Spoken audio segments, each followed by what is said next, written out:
Welcome to the second League of Humane Voters Los Angeles Mayoral Convention. Over the last 40 years, the American political process has seen a decline in the power of the individual voter and a rise in the power of organizations who represent opinions of large interest groups. As animal advocates, it becomes increasingly important that we act politically, collectively, and in unison for our voices to be heard.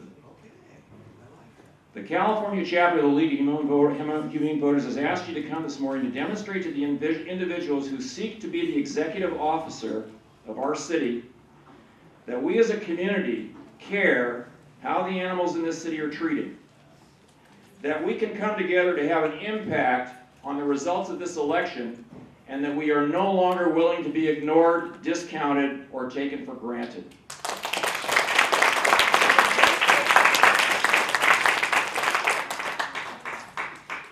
For 18 years, prior to every election, the League of Humane Voters has sought to recommend to the humane community the best candidate for their support. We rely on your trust, and because of that, we take our work very seriously, and decisions are made, often difficult decisions, are made with extreme care. We've made significant progress. A recent national animal welfare organization designated California as the most humane state in the union.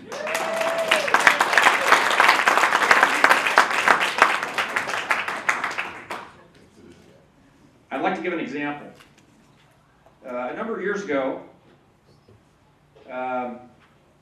one of our good animal people up in Sacramento passed away.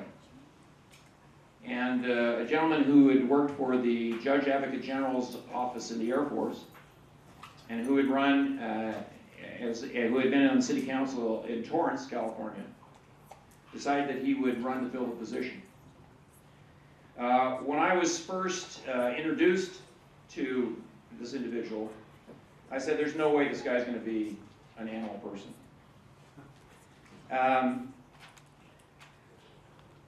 said how wrong I was, because Ted soon proved himself not only caring but courageous.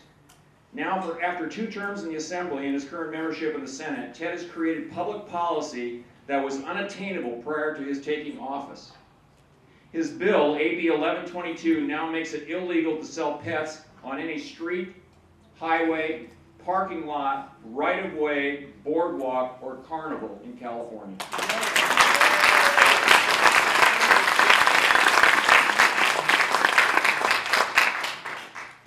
Championing animal protections is not always about winning. Twice, Ted has authored bills, one to stop the sale of pets at flea markets and swap meets, another to require public shelters to microchip all animals released to the public, and both await success on another day. Yeah.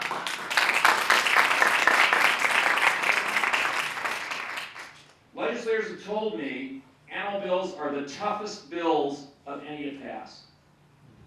Most legislators are happy to get one animal protection bill on the books in Sacramento during their years in office.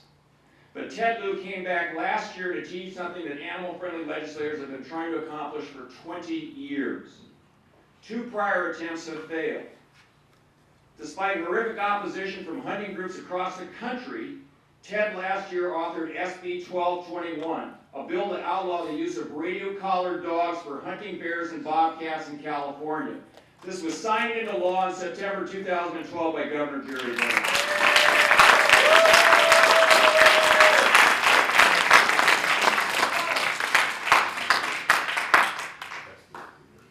This honor was due years ago, but the Board of the League of Humane Voters voted to designate Ted Lieu, State Senator of California, State Senate District 28, our Legislator of the Year for 2012.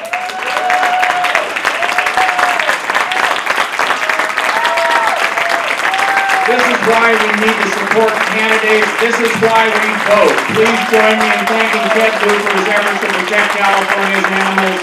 Presenting our award is Dr. Allison Stanley, the director of our Orange County affiliate.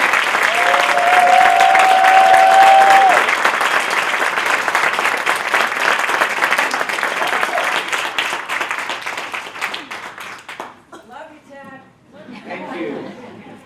thank you, Rich, for this tremendous honor from the league. And do want to, first of all, acknowledge the great work that your executive director has done. So let's give Rich. I want to thank all those who made today possible. And I think I touched briefly on 3 reasons why we all do this. And I've learned in my decade in public office that it is really easy to champion powerful interests, right? If you want to be a champion of powerful interests, it's really easy to do that as an elected official. Not so easy. You want to champion interests of those who don't have a voice. Yeah. Very easy to me. Animals don't have a voice. And that's why it's so important what you all do. You give a voice to animals. Very clear to me that animals don't do independence measures and like that. They don't vote. You do that for them. And so the second reason why we all do this is I happen to be a strong believer in the free market. But the market doesn't work when it comes to animals. Because the puppy and the puppy mill is not going to allow claims to say they're vegan.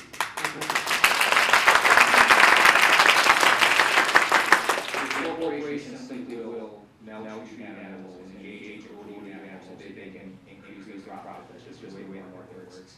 That's why we need folks like you push laws and standards that prevent them from doing that. And the third reason we all do this is because we all know fundamentally that it is corrosive to society when we don't have humane animals.